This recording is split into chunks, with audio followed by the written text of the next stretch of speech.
Hello student, आज हम पढ़ेंगे अपना 12th क्लास इकोनॉमिक सब्जेक्ट। और इकोनॉमिक सब्जेक्ट में आज हम पढ़ेंगे अपना चैप्टर नंबर 5 कॉस्ट। कॉस्ट का मतलब होता है लागत। आज का हमारा जो पहला क्वेश्चन है वो है what do you mean by cost. आप लागत से क्या समझते हैं?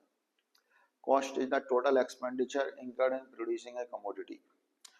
कॉस्ट का मतलब होता है टोटल एक्सपेंडिचर, कुल खर्चा जो हम किसी भी माल को बनाने में करते हैं। और एक डेफिनेशन है, cost is the function of output. Cost किसका फंक्शन होता है? आउटपुट का। जब भी हम कोई माल बनाते हैं तो उसमें हमारा कुछ खर्चा होता है, और जब हम माल बनाते हैं तो हमारा जो माल बन करके आता है उसको हम आउटपुट कहते हैं। तो कॉस्ट किसका फंक्शन होता है? आउटपुट का। नेक्स्ट क्वेश्चन हमारा, what do you mean by cost function. आप कॉस्ट फंक्शन से क्या समझते हैं? हम जो माल बनाते हैं, लागत के आप कुछ कार्य बताइए।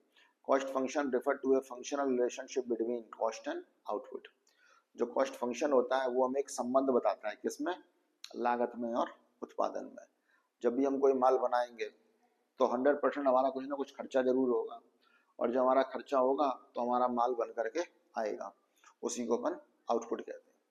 तो लागत में और जो उत्पादन होता है उसमें एक बहुत गहरा संबंध होता है, तो इसी को अपन क्या कहते हैं? कॉस्ट फंक्शन कहते हैं। नेक्स्ट क्वेश्चन है हमारा, what do you mean by explicit cost. आप एक्सप्लिसिट कॉस्ट से क्या समझते हैं?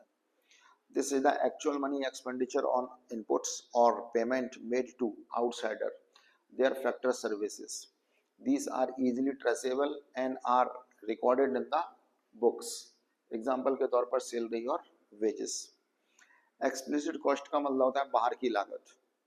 जब हम कोई माल बनाते हैं और हम माल बनाने के लिए जो फैक्टर ऑफ प्रोडक्शन होते हैं उनको हायर करते हैं, उसी को अपन बोलते हैं एक्सप्लिसिट कॉस्ट। जैसे मान लो हमने मार्केट में दुकान खोली, अगर हम उसमें एक सेल्समैन को रखते हैं तो हमें उसको सैलरी देनी पड़ेगी। अगर हमने वो जो दुकान है या फिर हमने जो शॉप है वो किराए पे ले रखी है तो वो भी हमें उसका किराया देना पड़ेगा। तो ये सब एक्सप्लिसिट कॉस्ट कहलाती है, कि हमारी जो वो दुकान है वो हमारी खुद की नहीं है, हमने वो दुकान मार्केट में ले रखी है। हम खुद माल नहीं बेच रहे हैं, हमने माल बेचने के लिए किसी सेल्समैन या फिर किसी आदमी को अपॉइंट कर रखा है। तो जब भी हम कोई माल बनाते हैं और हमारा खर्चा बाहर के लोगों से होता है तो उसी को अपन एक्सप्लिसिट कॉस्ट कहते हैं। Next question, what do you mean bye implicit cost. आप इम्प्लिसिट कॉस्ट से क्या समझते हैं? Implicit cost is the cost of factor which owned and supplied by the owner. जब हम माल बनाते हैं तो माल बनाने के लिए जो भी हमारे फैक्टर होते हैं वो खुद के होते हैं, मालिक के खुद के जो फैक्टर होते हैं उसी को अपन बोलते हैं implicit cost. These are not easily traceable. इसको हम आसानी से कैलकुलेट भी नहीं कर सकते हैं और ना ही इसकी बुक में कोई एंट्री होती है। एग्जाम्पल भी दे रखे हैं इसमें हमारे पास कुछ, जैसे rent on owner, his own capital and wages of his own labour. हमने कोई भी शॉप मार्केट में किराए पे ना लेकर के अपने ही घर पर हमने एक शॉप खोल ली तो हमें अपनी दुकान का जो किराया है वो नहीं देना पड़ेगा। दूसरा चीज, हमने कोई पैसा बैंक से लोन लेकर के बिजनेस में नहीं लगाया, हमने जो भी पैसा बिजनेस में लगाया है वो अपना खुद का लगाया है। तीसरी चीज, हमने बिजनेस में किसी आदमी को काम करने के लिए रखा, हम अपनी जो छोटी मोटी हमारी दुकान है उसमें हम खुद ही सेलर हैं या खुद ही हम अपना सारा काम अपनी दुकान में खुद कर लेते हैं। तो इसी को अपन बोलेंगे इम्प्लिसिट कॉस्ट। माल बनाने के लिए जितने भी फैक्टर ऑफ प्रोडक्शन है वो हमारे खुद के होते हैं, तो उसी को अपन इम्प्लिसिट कॉस्ट कहते हैं। Next question, what do you mean bye opportunity cost. आप अवसर लागत से क्या समझते हैं? Opportunity cost is the cost of next best alternative foregone. Opportunity cost अवसर लागत क्या होता है?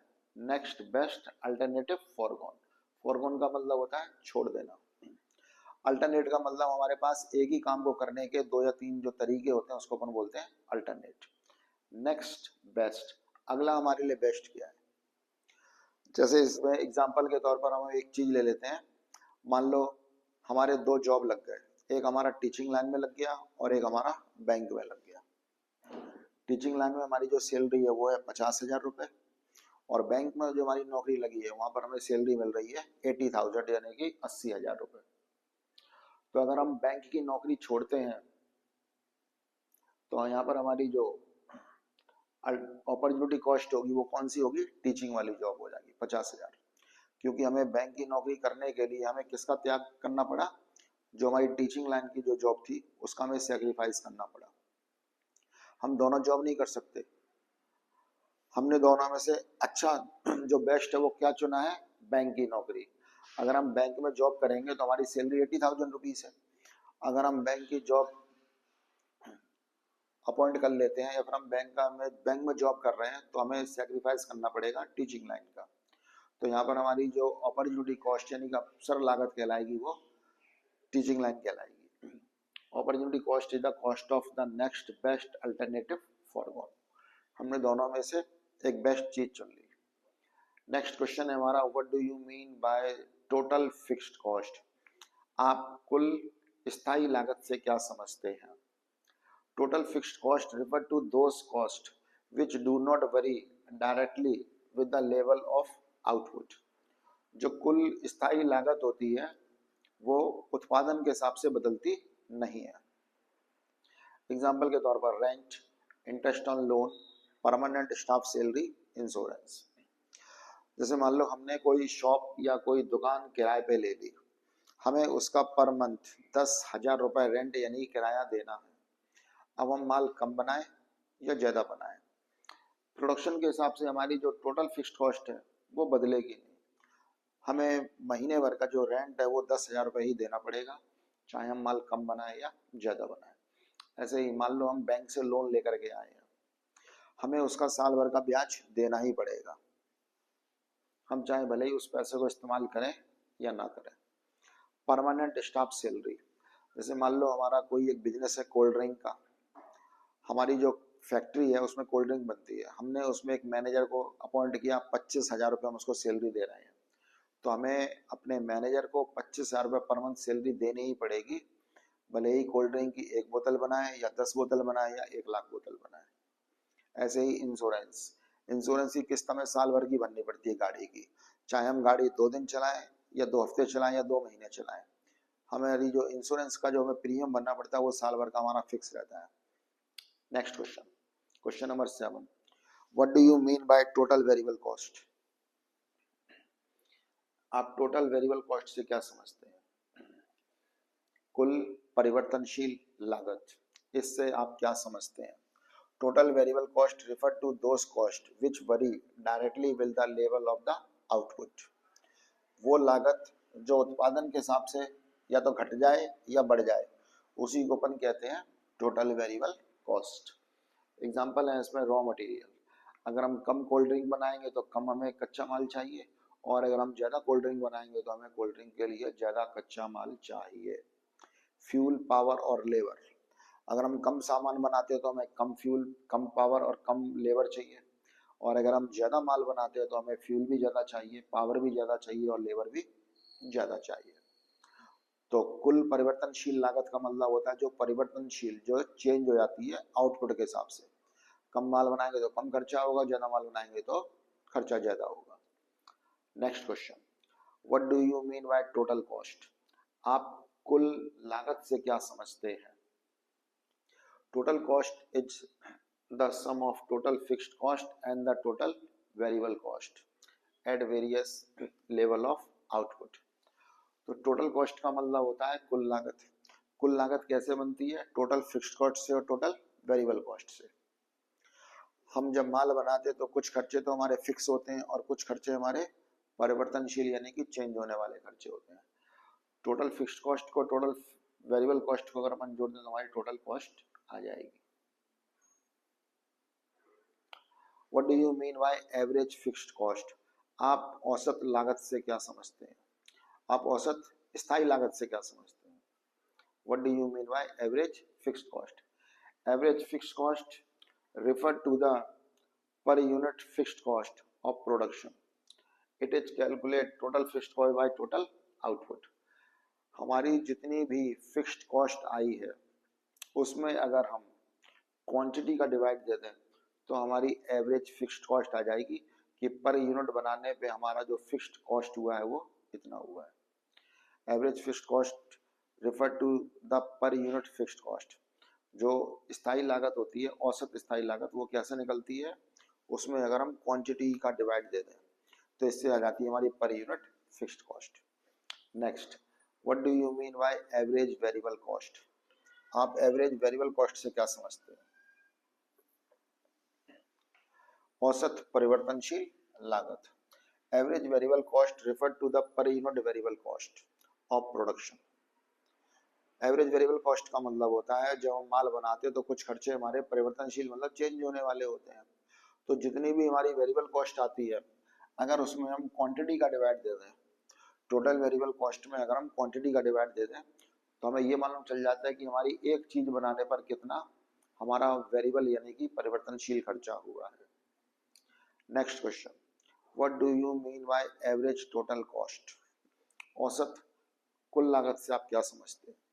सबसे पहले इसमें कुल लागत मतलब टोटल कॉस्ट। टोटल कॉस्ट कैसे आती है?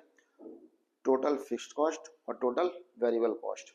अगर हम दोनों को जोड़ दें तो हमारा टोटल कॉस्ट आ जाता है, कुल लागत आ जाती है। और जब हमारी टोटल कॉस्ट हमें मालूम चल जाए तो उसी में हम क्वांटिटी का डिवाइड दे दें अगर, तो हमारी एवरेज टोटल कॉस्ट आ जाएगी। उसी को हम एवरेज कॉस्ट भी कह सकते हैं। Next question, what do you mean by marginal cost? Marginal cost का मतलब होता है सीमांत लागत। Marginal cost refer to additional to total cost when one more unit of output. अगर हम 10 पेन 10 रुपए में बनाते हैं तो अगर हम 11वां पेन बनाएंगे तो हमारा खर्चा भी 1 रुपए से बढ़ जाएगा। तो इसी को अपन मार्जिनल कॉस्ट कहते हैं। Marginal cost refer to addition to total cost. अगर हमारी कुल लागत है उसमें हमारा कुछ खर्चा हो रहा है, कब हो रहा है हमारा खर्चा? जब हमारी जो यूनिट बन रही है, जो हमारा आउटपुट बन रहा है उसमें हमारी एक यूनिट भी अगर बढ़ जाए तो इसी को अपन मार्जिनल कॉस्ट कहते हैं। जब हमारा कुल खर्चा 1 रुपए से बढ़ जाए और जब हमारी यूनिट भी 1 रुपए से बढ़ जाए, तो जो चेंजेस दोनों चीजों में आ रही हैं उसी को अपन क्या कहते हैं? मार्जिनल कॉस्ट यानी कि सीमांत लागत कहते हैं उसी को। नेक्स्ट क्वेश्चन नंबर हमारा 13, right the difference between explicit cost and implicit cost. आप एक्सप्लिसिट कॉस्ट और इम्प्लिसिट कॉस्ट से क्या समझते हैं? एक्सप्लिसिट कॉस्ट, जब हम फैक्टर ऑफ प्रोडक्शन बाहर के हायर करते हैं माल बनाने के लिए, जब हम बाहर का लैंड, लेबर और कैपिटल इस्तेमाल करते हैं तो इसको अपन बोलते हैं एक्सप्लिसिट कॉस्ट।